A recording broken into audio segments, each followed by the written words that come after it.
First of all, we are talking about ending AIDS by 2030, reaching the SDG goals.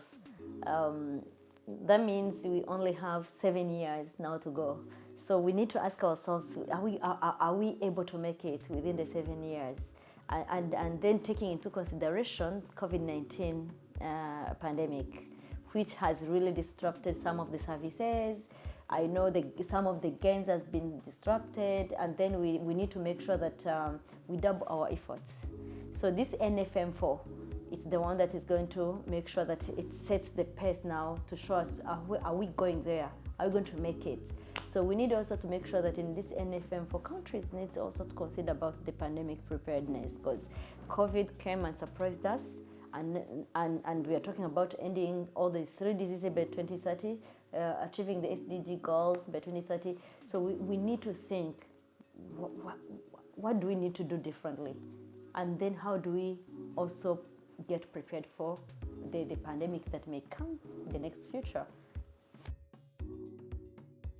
Prior to the technical assistance, there was no direction. We did not know where we were heading, actually, because we only knew that the Global Fund was exiting the country next year, and we didn't have any transition plan, we didn't have any sustainability plan, we didn't know who was going to continue fund harm reduction program, so it was all blurry for us. We didn't even actually know if the organization that we are working for right now is going to stand, because, you know, when a big funder like Global Fund leaves the country, that leaves a gap in terms of financing, and not only in terms of financing, but in terms of the programs that is being implemented. We were like, if we don't have the finance, we will not be able to go on the field, and what will happen to the people, because they are relying on the services that we are giving.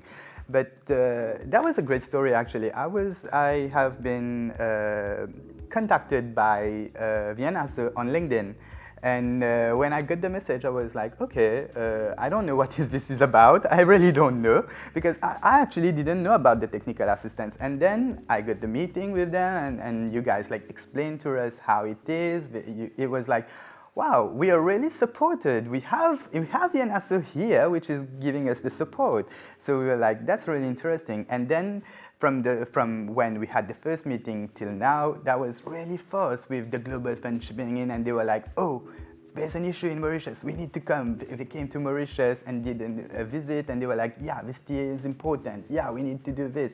And even we came to know that they are giving us a retransition grant till 2026. So we have all those years to now prepare. And if we take the fact that we were 1 year before the Global Fund exiting the country, we didn't have anything. Now we have 4 years with the help of the NASA and the technical assistance. We have 4 years to prepare.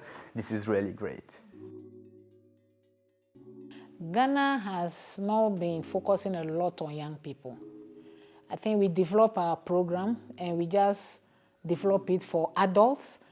We look at persons living with HIV in general. We don't focus on young people living with HIV. But in Ghana, we have many of them. For example, my organization now works with over 700 young people living with HIV in their diversity. And through in EANASO and Global Fund intervention now, we've been able to mobilize them into a network. And so we have young people living with HIV's network, the first we have in Ghana, even though we have other ones, but these are young people, young professionals with a lot of expectation, a lot of skill. Many of them are journalists, but very young.